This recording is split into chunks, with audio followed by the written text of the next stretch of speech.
Poderoso Dios, el día de hoy hay un tema que tengo ya días intentando estudiarlo, y hace ya tiempo el Señor me ha inquietado mucho al respecto, y es el tema del metanoia. Amén. Entonces vamos a predicar bajo este tema, bajo el tema metanoia, pero desde una óptica un tanto diferente, y es desde una óptica del arrepentimiento. Y yo en lo personal creo que es un tema que es común, es algo que leemos, algo que escuchamos, algo que hablamos en ocasiones, pero también algo que a veces no tenemos el concepto verídico de qué exactamente debería de ser esto en nuestras vidas. O más importante aún, de qué exactamente espera Dios al momento que se supone nosotros tenemos un metanoia. Y para eso quisiera apoyarme en el verso que se encuentra en Efesios capítulo 4. Y vamos a leer el verso 22 y el verso 23. Y dice la palabra de Dios en el nombre del Padre, Hijo y Espíritu Santo: en cuanto a la pasada manera de vivir, despojaos del viejo hombre, que está viciado conforme a los deseos engañosos, y renovaos en el espíritu de vuestra mente. Amén. Pueden tomar sus asientos. La definición literal, y me permito leer para no equivocarme, de metanoia es cambio de mente y accionar, y representa un cambio radical de 180 grados. Algo que es interesante, y por la razón que yo inicié con todo este tema, es porque usualmente cuando hablamos de arrepentimiento, en vez de enfocarnos en el cambio que se supone que tiene que haber en nuestras vidas con el arrepentimiento, usualmente lo que toma ese lugar es el remordimiento. En vez de nosotros cambiar nuestro accionar, en vez de nosotros poner en práctica el metanoia per se, ponemos en práctica el remordimiento. Y yo defino el remordimiento como algo un poquito más de emoción, algo un poco más de me siento mal por mi acción, entonces reacciono de esta forma. Me siento mal por lo que hice, mal por lo que dije, entonces reacciono de esta forma. Pero en ningún momento la intención del Señor para con nosotros era sentirnos mal. Porque la realidad del asunto es que cuando nosotros reaccionamos basado en el remordimiento, no hay un cambio genuino en nuestras vidas, sino que hay un cambio temporal, y es a raíz de ese sentimiento que nosotros podemos expresar en ese instante o en ese momento, esa circunstancia o situación. Pero cuando nosotros decimos que hemos hecho un metanoia, que hemos tenido un cambio de mente, que hemos tenido un cambio de nuestro accionar y demás, vamos un poco más profundo. Ya los sentimientos no juegan un papel tan importante, ya los sentimientos no son el protagonista, sino que nosotros tenemos que ir un poquito más profundo, y ya entonces se basa en qué pasa cuando me enfrento a una acción, qué pasa cuando me dicen algo que no me gusta, qué pasa cuando sucede algo que no me gusta. ¿Reacciono yo como reaccionaba mi viejo hombre, o reacciono yo realmente basado en ese cambio de mente, de comportamiento, de palabra y demás que se supone ya yo tengo en el Señor? Y es aquí donde muchos cristianos, muchos de nosotros, muchos creyentes tienen conflicto con el Señor, porque decimos que hemos cambiado, decimos que conocemos al Señor, decimos que tenemos tantas cosas de parte de Dios, y la realidad del asunto es que cuando nosotros somos enfrentados o confrontados en momentos que tenemos que poner a prueba ese cambio, el cambio es inexistente. Y no solamente en cosas graves o en cosas muy malas, en donde usualmente las personas tienden a decir: oh, Dios está haciendo eso para probar tu fe, o oh, Dios está haciendo eso para probar que realmente lo amas. En cosas a veces del diario vivir, nuestro cambio de mente o nuestro cambio de accionar de 180 grados no es evidente. No el cambio de 360, que simplemente damos una vuelta y volvemos al mismo punto de partida, sino el cambio de 180 en que nuestra dirección es completamente alterada o cambiada o modificada. Y ese es el punto. Cuando nosotros decimos, yo tengo ahora un metanoia de parte de Dios, yo tengo ahora un cambio de mente, realmente lo primero que tiene que llegar a nuestra mente es qué tan arrepentido estoy. Y yo no quiero hablar necesariamente de los frutos del Espíritu o de lo que sucede con el arrepentimiento, sino de dos circunstancias o de dos escenarios en la Biblia en el cual nosotros somos muy fácilmente reflejados. Y es el primero, ¿verdad? El remordimiento que conocemos como arrepentimiento. Y luego el arrepentimiento verídico y el arrepentimiento que espera el Señor de parte de nosotros. Un punto importante acá es que para nosotros se nos hace mucho más fácil sentir remordimiento que arrepentimiento. Para nosotros es mucho más fácil valorar y entender el sacrificio que hizo el Señor para con nosotros, entender la guianza muchas veces que tenemos, entender la palabra, entender lo que podemos experimentar con líderes, y se nos hace mucho más fácil expresar remordimiento, expresar aquel sentimiento de lo siento mucho, sé que esa acción estuvo mal, pero no lo volveré a hacer, y se nos hace más fácil verbalizar esto que verdaderamente demostrar el arrepentimiento. Y es que el remordimiento siempre va a primar, porque el remordimiento va muy enlazado a nuestras emociones. El remordimiento va muy enlazado a lo que se supone que debe ocurrir, pero que yo no hago. Y apela a las emociones, apela al que la persona se sentirá mal, o que la persona se sentirá bien, o que me van a entender, o que no me van a entender. Y cuando entonces hablamos del arrepentimiento, es mucho más difícil, porque entonces habla de un cambio.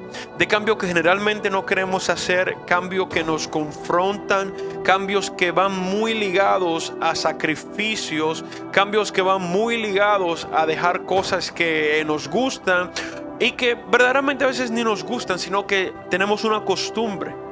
Y cuando entonces nos tocan nuestras costumbres, cuando nos alteran lo que se supone que nos gusta hacer o lo que nos mueve a hacer, entonces ahí tenemos un conflicto bien grande. Hay algo importante acá, y es que tenemos un ejemplo, y es el primero que quisiera basarme en esta noche, y es el ejemplo de Judas, el cual es un perfecto ejemplo de remordimiento. Y para esto quiero apoyarme en Mateo 27 y le leo a partir del verso 3 al verso 5. Dice: entonces Judas, el que le había entregado, viendo que era condenado, devolvió arrepentido las 30 piezas de plata a los principales sacerdotes y los ancianos. Y hago una pausa ahí en el verso número 3, Mateo 27, y nos pasamos en el verso número 3. Lo primero es que cuando Judas ve la situación o ve el escenario de lo que está ocurriendo con el Señor, automáticamente entra a él ese sentimiento de culpa. Automáticamente entra a él ese sentimiento de hice algo mal. Automáticamente entra en él ese sentimiento de creo que esto no era el paso correcto. Y lo primero que él quiere hacer para resarcir su daño es devolver el pago que él obtuvo cuando entregó al maestro. Porque eso es lo que pasa cuando nosotros queremos arrepentirnos o sentimos remordimiento por nuestra acción, mejor dicho. Lo primero que queremos hacer es resarcir nuestra acción. Lo primero que queremos hacer es la pieza que movimos mal. Lo primero que queremos hacer es volver a moverla para que esté, ¿verdad?, en su estado original. Y nuestro sentimiento, esta parte de nosotros, entiende y dice, bueno, como ya volviste a poner la pieza en su estado normal, no pasó nada. Es como ese sentimiento de padre, ¿verdad? De que cuando nuestros hijos hacen algo mal y vienen y perdón y que lloran y aquello, y usted, una parte de usted quiere agarrar como que sacarle la vida, y otra parte como que está bien. Pero con el Señor no funciona así. Aún siendo el Señor un Dios amoroso, aún siendo nosotros parte de su creación, aún el Señor mostrando tanto amor para con nosotros, con el Señor no simplemente funciona que yo vuelvo a mover la pieza por aquel sentimiento tan grande de remordimiento. El Señor en ningún momento busca que nosotros seamos movidos por nuestra emoción y que el remordimiento nos lleve a un accionar momentáneo de agradecimiento a Él. El Señor busca un cambio permanente que le agrade a Él. El Señor busca un cambio permanente que sea evidente en nuestras vidas y que sea probado en esos momentos críticos. Así como Judas, a nosotros nos pasa igual. Lo que pasa es que, ¿verdad? Siempre leemos estas historias o estos escritos en la Biblia y nunca los vemos en nuestra acción diaria. Pero nosotros también somos esa persona que cuando tomamos algo que no le agrada a Dios o hacemos algo que no le agrada a Dios, nuestra solución nunca es corregir el comportamiento que nos llevó a tomarla, sino simplemente devolverlo a su estado original. El remordimiento de Judas o el pensamiento de él en este momento fue: si yo devuelvo las monedas, no pasó nada. Si yo devuelvo las monedas, este sentimiento que yo estoy sintiendo por ver cómo este hombre inocente lo ajustician, al momento que yo devuelvo estas monedas a quien me pagó, no pasó nada. Porque ya yo no tengo las monedas, ya yo no voy a comprar lo que yo quiero comprar, ya esto no me va a beneficiar a mí. Sin entender o sin comprender, como dice esa frase tan populosa, que el daño ya está hecho. Y es lo que pasa, y con nosotros es un poquito diferente, porque no necesariamente le estamos haciendo un daño directo al Señor, sino que el daño nos lo hacemos nosotros. Y al momento que queremos resarcir nuestra acción, al momento que queremos cambiar lo que hemos hecho, al momento que queremos decir no, toma el pago para atrás, el daño ya está hecho. Y no hay una forma tan fácil de simplemente quitarlo. Judas estaba diciendo: yo por el amor al dinero hice este gran daño, entonces si te devuelvo este dinero ya no importa. Pero en ningún momento le interesó cambiar en él el amor al dinero que sentía. El problema nunca fue que tomó las monedas, el problema es que siempre amó más el dinero.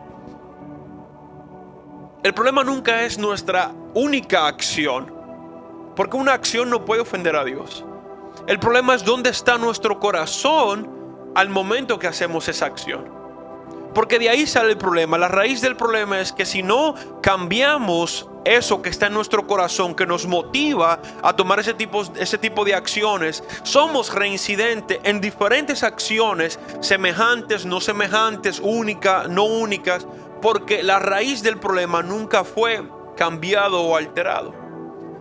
Entonces nosotros también, en vez de encontrarnos en situaciones de arrepentimiento, nos ponemos en la situación de Judas del remordimiento.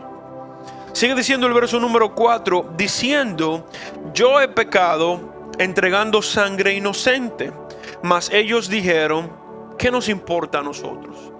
Allá tú. ¿Cuántas veces nosotros no hemos justificado nuestro accionar? No tanto con Dios, con otras personas, con el prójimo. ¿Cuántas veces nosotros no justificamos nuestro accionar erróneo y esperamos como que alguien nos diga: oh, todo está bien?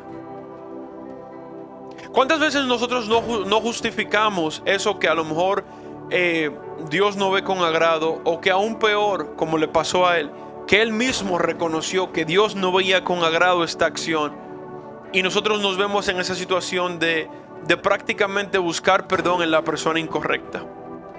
Porque parte del problema del remordimiento es que el remordimiento nos cega tanto que en vez de nosotros ir a buscar perdón ante Dios, en vez de nosotros ir a buscar misericordia ante el trono de la gracia, buscamos misericordia, perdón u favor en las personas incorrectas. En vez de buscar perdón ante Dios y reconocer ante Dios que hemos pecado, que hemos tenido un mal accionar, que hemos tenido un mal comportamiento, cualquiera fuese el caso, en vez de buscar eso con el Señor, lo buscamos donde una persona que, al igual que estos, van a decir: ¿eso qué tiene que ver conmigo? Pero nosotros, cuando lo vemos desde la perspectiva de Judas, lo vemos muy lejano y pensamos que no me afecta, no nos afecta, nada tiene que ver con nosotros, sin detenernos un momento a vernos en ese espejo y decir: yo practico el remordimiento más veces de lo que yo puedo pensar. Pareciese que estamos como en modo automático, de que cuando nos vemos en cierta situación, en vez de enfocarnos en arrepentirnos y hacer un cambio radical, nos enfocamos muchísimo más en simplemente sentir remordimiento e ir ante Dios. Yo escribía algo basado en este estudio, en este artículo, y era de que muchas veces cuando nosotros en la iglesia o en alguna situación nos invitan a pedirle perdón a Dios, o nos invitan a arrepentirnos, o nos invitan a ponernos a una con Dios, nosotros entendemos que nos hemos arrepentido porque lloramos, porque nos sentimos mal, porque tenemos la necesidad de arrodillarnos, porque queremos ir ante Dios, porque le decimos a Dios, perdóname 1000 veces, porque hacemos tantas cosas.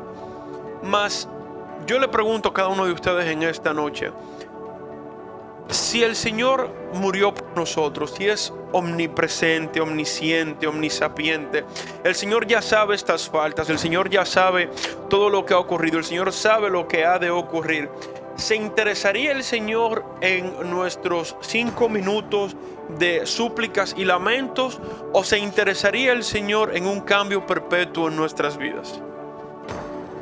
¿Se interesaría el Señor en que nosotros dediquemos esas pocas lágrimas, esos pocos momentos, que cuando la canción que a nosotros nos eriza la piel se detiene, ya se nos olvida por lo que llorábamos?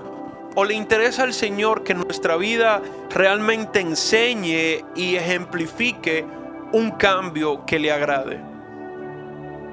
Y es lo que a veces tenemos que preguntarnos. El pastor decía algo en el momento de la adoración, de que cuando venimos al Señor se supone fuésemos libres, y esa libertad está ahí disponible para cada uno de nosotros. Es prácticamente un premio. Imagínenselo como que fuese un estante, no tiene llave, está ahí abierto, usted simplemente puede pasar al estante y tomar lo que usted entiende que necesita, que le pertenece. Imagínenselo como un circo. No sé cuántos de acá fueron a un circo, que usted hacía juegos, tiraba cosas y ganaba, y entonces el Señor de ese stand, ¿verdad? El Señor de ese estante le decía: hola niñito, ¿y ahora qué quieres? Entonces, es algo más o menos así, sin esa voz.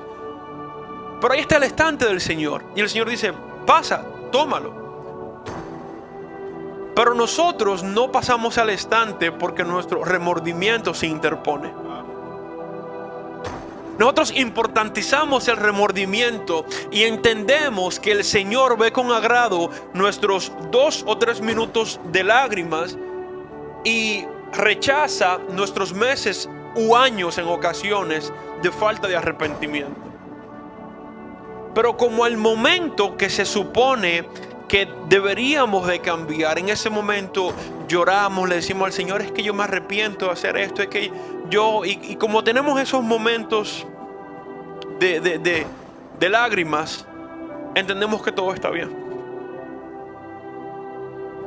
Pero lo peor, y yo sé, ¿verdad?, que a lo mejor por eso usted no quisiera reflejarse en este tipo de historias, es que como no existe un cambio genuino en nosotros, entonces vienen las consecuencias.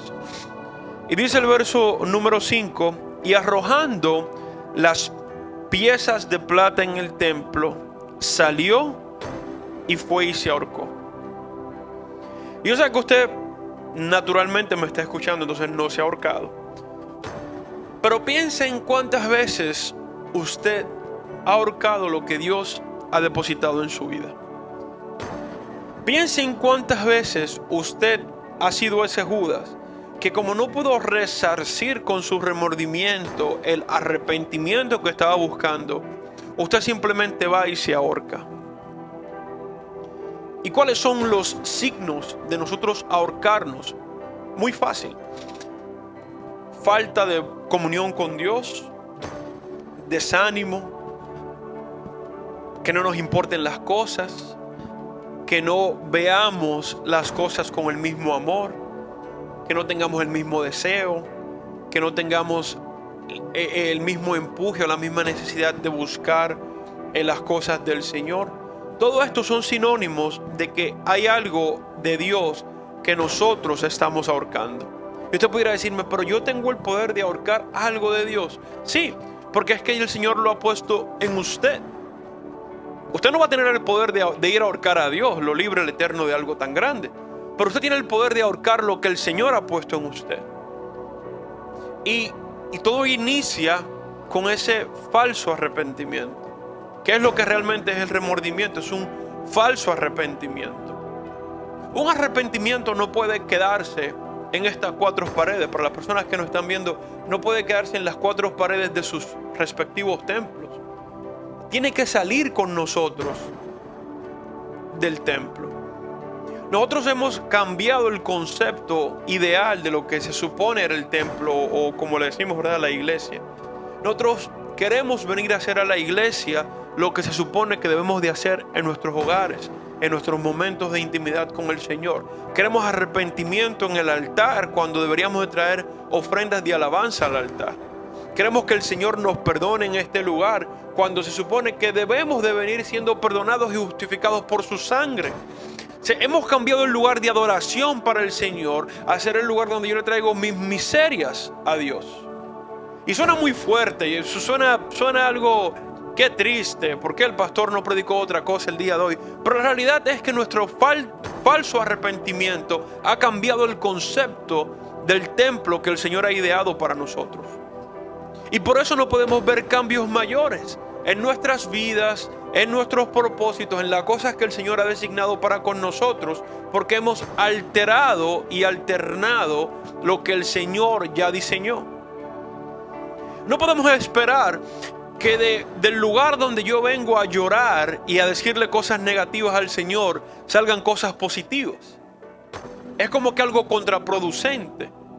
Si yo vengo a este lugar y en vez de durar una hora dándole alabanza al Señor y diciéndole cuán grande es Él, cuán maravilloso eres, cuán misericordioso eres, empleo esa hora en decirle lo mal que me fue hoy, los problemas que tuve, todas estas cosas negativas, cómo algo negativo puede dar un fruto positivo. Y ahí se sale de lo espiritual, se fueron los amenes, ya ahí entramos a matemáticas simples. Algo negativo no puede dar algo positivo. Si usted debe $100 y usted deposita, si su cuenta está en menos 100 y usted deposita 50 en su cuenta, ¿usted tiene 50? No, ¿verdad? Usted ahora tiene menos 50. Entonces, ¿por qué vemos el altar del Señor? ¿Por qué vemos la casa del Señor como algo diferente? Esperamos bendiciones de Dios cuando no le damos alabanza al Señor. No podemos esperar algo positivo o diferente de Dios cuando nosotros no estamos dándole algo positivo o diferente a Dios. Esto es el punto de Judas, mis hermanos, es algo de estudio. Y yo creo que muchos han escuchado a veces cuando el pastor y yo tocamos este tema en modo de diversión. Esto es un punto de estudio. Pero así, ¿verdad?, ligeramente y por arriba, solamente basándonos en lo que estamos leyendo, el final de Judas no fue un final bueno o bonito. Y usted pudiera decirme, no, pero es que los demás discípulos o apóstoles tampoco tuvieron finales buenos o bonitos. Sí, yo ahí estoy totalmente de acuerdo con usted. La diferencia es que de Judas, casi todos acá podemos aseverar y asegurar que Judas o se fue para el infierno, o le fue mal, o vivió en despropósito, todas estas cosas. Con los demás, aunque no tuvieron finales bonitos, todos aseguramos que están ahora mismo bebiendo vino en el cielo. Todos. ¿Pero por qué?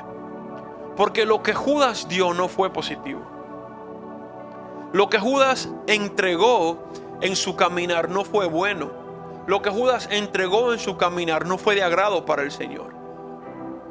Y ahí entonces es donde nosotros tenemos que tener ese check con nuestra realidad y decir, pero es que si yo no le estoy entregando algo bueno al Señor, yo no puedo esperar algo bueno para mí. Y ahí es donde entra, ¿verdad?, eso de cuando los pastores, no, que da para que te dé, que no es así como lo quieren poner, porque suena mal. No es que trae 100, te dan 1000, o sea, no funciona de esa forma. Pero el cielo tiene, por así decirlo, un banco diseñado. Y es una divisa mucho más fácil que sacarse un billete de $100 del bolsillo. Y esa divisa es la adoración, la entrega, el arrepentimiento genuino, no el remordimiento. Porque la triste realidad es que aunque usted falle hoy y usted sienta remordimiento, venga al altar, pida perdón y usted llore un poco y salga y dure 3 o 4 horas emocionados, a lo mejor hasta 8, 10 o 16, y entienda que esto ya pasó, usted se va a topar con otra circunstancia.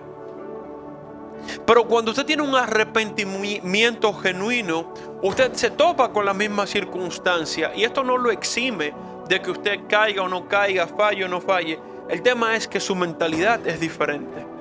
El tema es que ahora a usted le afecta.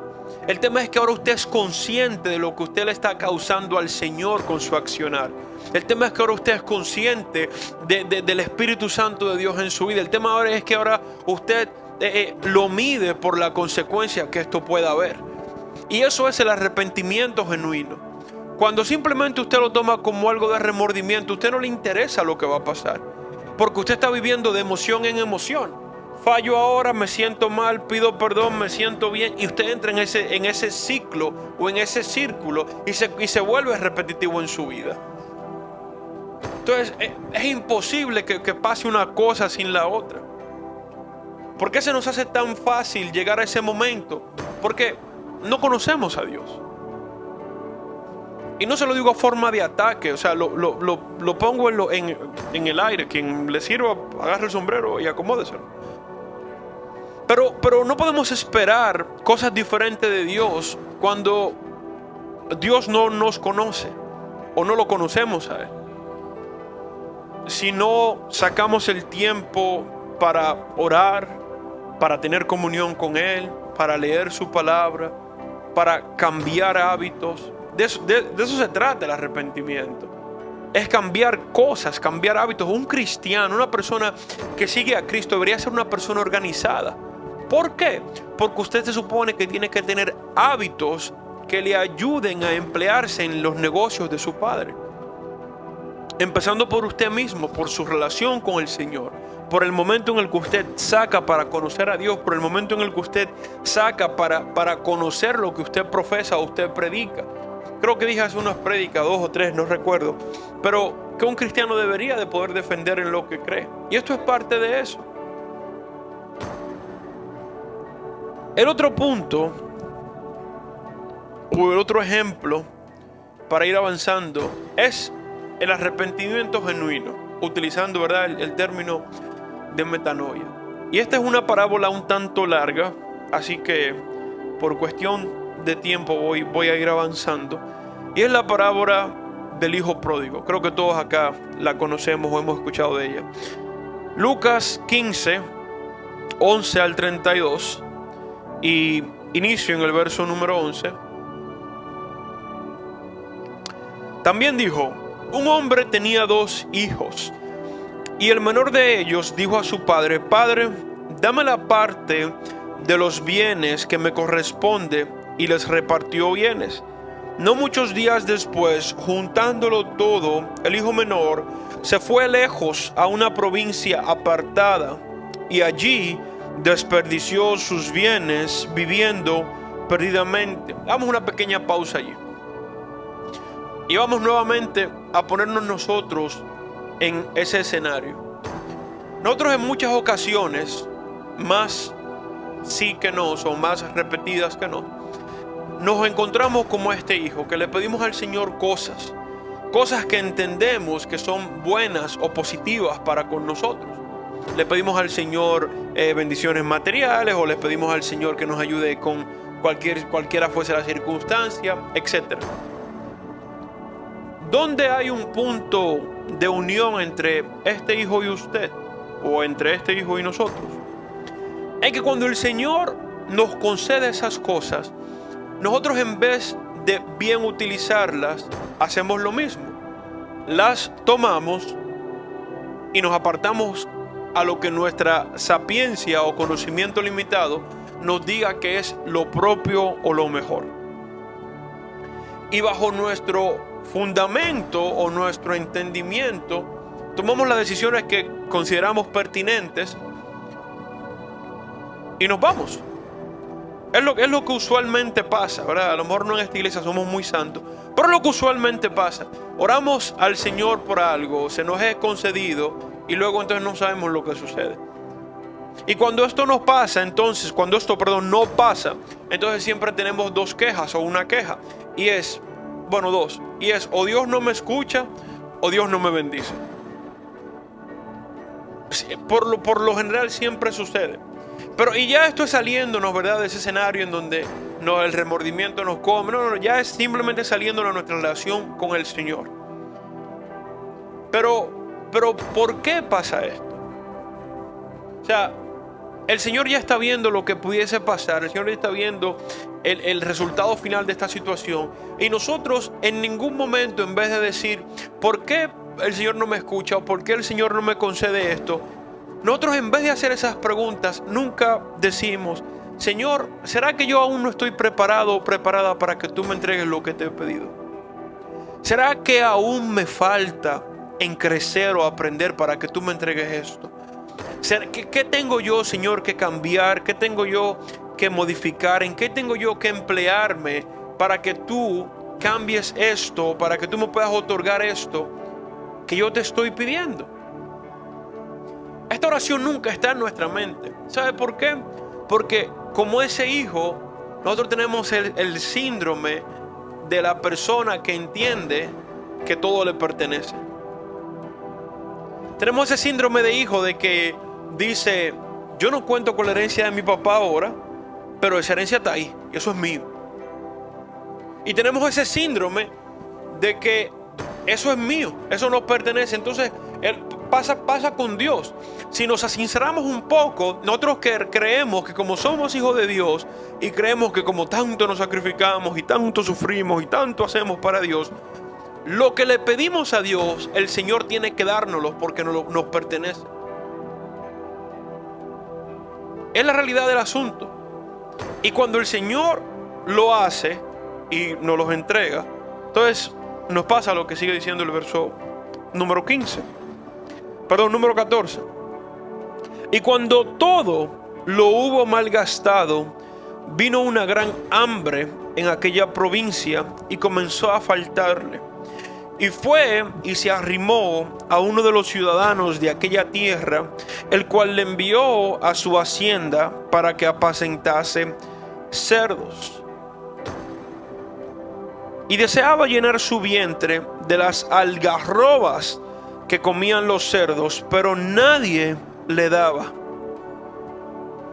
¿Cuántas veces nosotros no hemos llegado a ese punto en el cual el Señor en su infinita misericordia finalmente nos concede eso que le pedimos, finalmente nos entrega eso que nosotros entendíamos nos iba a arreglar la vida o nos iba a mejorar esa situación en la que nos encontrábamos? Y luego de que esto se nos es otorgado, ¿cuántas veces vamos nosotros a una peor situación?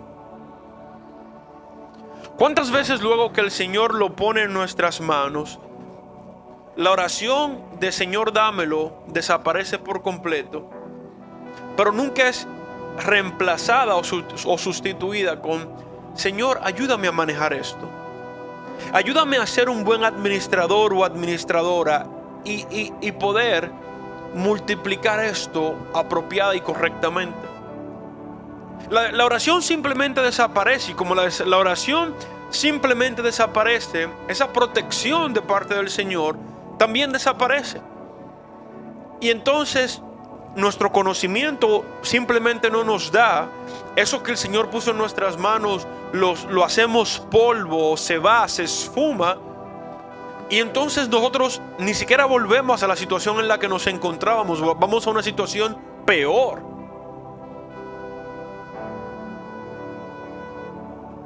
Y vamos a ese punto tan bajo que el problema entonces ahí es que aún nuestra fe o nuestra creencia mengua. Porque ahí entonces entramos en la situación de, ¿será que Dios es real? ¿Será que Dios me escucha? ¿Será que Dios me ama?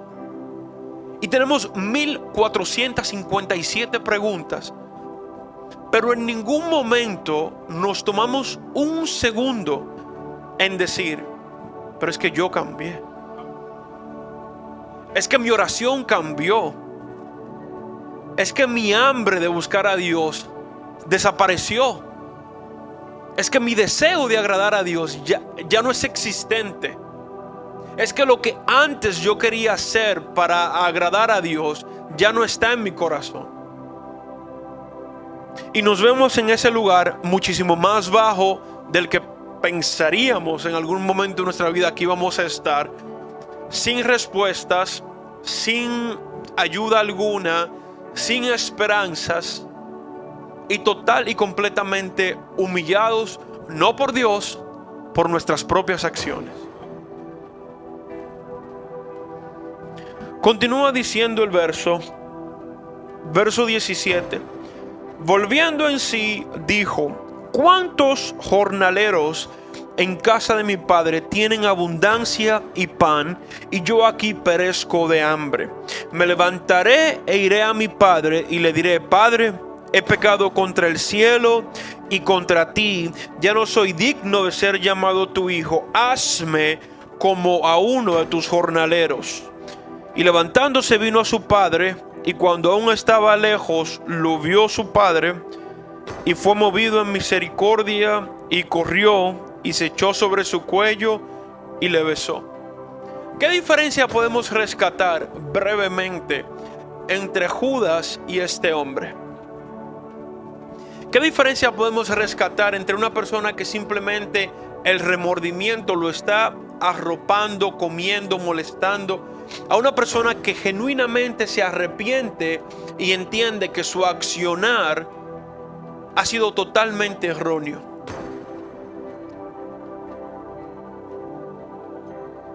A Judas en ningún momento le interesó que ese hombre inocente por el cual él quería devolver las monedas lo liberaran. A Judas le interesó resarcir su propio error.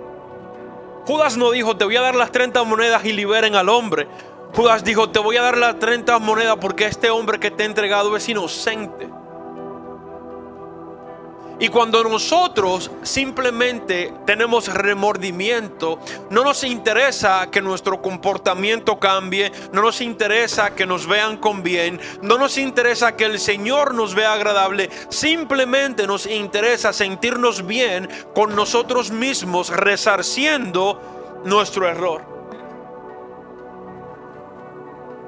El hijo pródigo dijo: si tú quieres, hazme peor o más bajo que el más bajo de los empleados que hay aquí. Ahí no hubo ego, ahí no hubo orgullo, ahí no hubo agenda propia, ahí no hubo sentimiento de crecer, ahí no hubo nada de esto. Ahí simplemente hubo un arrepentimiento genuino, porque el arrepentimiento genuino no le importa cómo te vean los demás. Una persona que se arrepiente genuinamente no le importa cómo es vista ante los demás, porque solamente busca agradar a Dios. Pero una persona que solamente tiene remordimiento, le importa lo que los demás piensen. Necesita sentirse bien consigo misma. Necesita sentirse bien ante los demás, ante la sociedad, ante cómo lo perciban. La agenda de Judas era muy básica. Si yo entrego las monedas, yo me quito mi culpa. Judas quería ser Pilato Part 2. Si yo entrego estas monedas, yo me lavo mis manos, culpa alguna. Mas sin embargo, este hombre no le importaba si iba a entregar algo, si no iba a entregar algo. Este hombre no vino diciendo: quiero trabajar para pagarte para atrás lo que me diste. Quiero trabajar para que aceptes lo que me entregaste.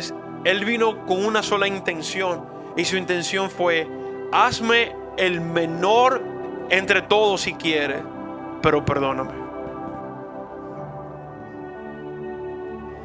Hazme el menor entre todos si quieres, pero perdóname. Yo voy a cambiar. Yo he cambiado. Ya fui y comprobé que nada de esto me llenaba. Fui y comprobé que nada de esto era importante. Fui y comprobé que nada de lo que se supone que yo quería vale la pena. Me he dado cuenta que lo único que vale la pena es estar aquí contigo. Y si para estar aquí contigo me tocase ser el menor de todos, no importa.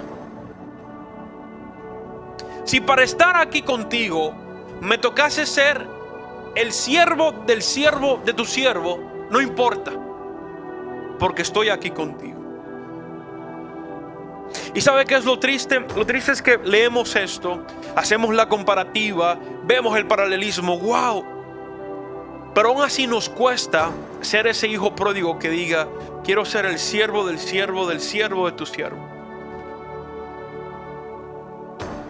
Porque aún así nos cuesta maximizar a Dios y minimizarnos nosotros. Aún así es difícil conceptualizar en nuestra mente lo que el Señor tiene para con nuestras vidas. Y esto nos lleva a importantizar el remordimiento. Nos lleva a importantizar el sentimiento que presento ante Dios cuando me siento mal. Y nos quita esa plataforma de hijo que simplemente está buscando la aceptación de su padre. Del hijo que simplemente está buscando arrepentirse genuinamente, hacer ese cambio de mente, dar esos pasos positivos en su vida que los lleve a un resultado que es agradable ante Dios.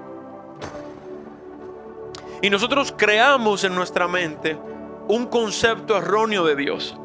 Y este concepto es creado a raíz de nuestro remordimiento. Como el remordimiento no nos deja ver más allá de nuestras emociones, nosotros pensamos que Dios reaccionaría de la misma forma.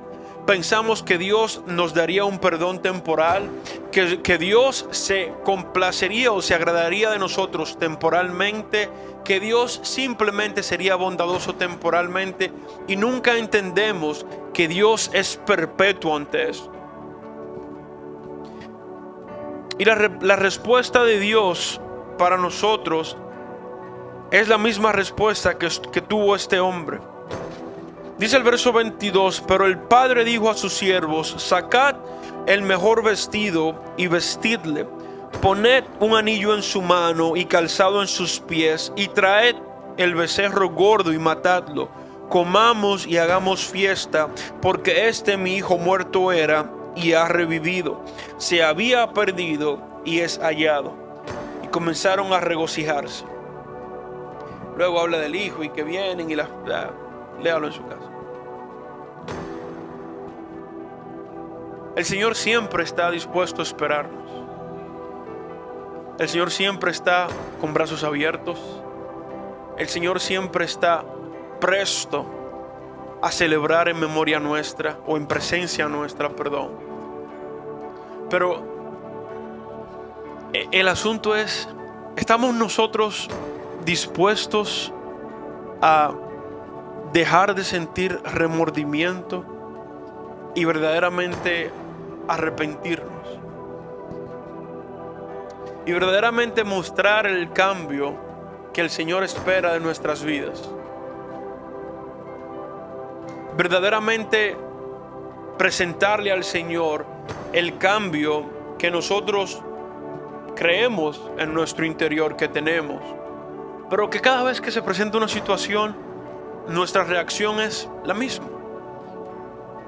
Y algo interesante del arrepentimiento es que el arrepentimiento no es inmediato, hermanos, porque usted no se ve en 1000 posibles escenarios todos los días. Y como usted no se ve en 1000 posibles escenarios todos los días, el arrepentimiento es progresivo. Hoy hay 2 escenarios, mañana hay 4, pasado hay 1, traspasado hay 7. El tema es qué nota vas a sacar en cada escenario. ¿Qué reacción vas a poder tener en cada escenario? Cuando la Biblia habla de que su misericordia se renueva cada mañana, no es para que usted sienta remordimiento cada mañana, es para que usted se arrepienta cada mañana. Porque así como viene su misericordia y es renovada, así mismo viene el nuevo escenario y usted tiene que reaccionar de la manera correcta. O yo reacciono desde la óptica del arrepentimiento, o yo reacciono desde el sentimiento del remordimiento. Y esto es lo que nos lleva al problema. Y quiero terminar con prácticamente una oración que se la leeré. Y es un salmo de David, Salmo 51. Y este salmo, y si usted lo lee en la Reina Valera, incluso ahí lo dice al músico principal, Salmo de David, cuando después que se llegó a Betsabé, vino a él Natán el profeta, y no el dominicano, no el profeta.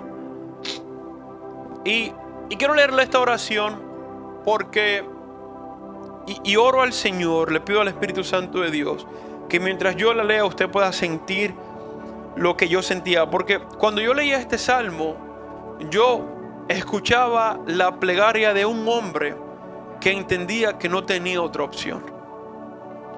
Yo escuchaba los gritos o la desesperación de un hombre que entendía que la solución para su vida, para su pecado, para el estado en el que se encontraba, estaba en las manos de que el Señor hiciera caso a esta plegaria.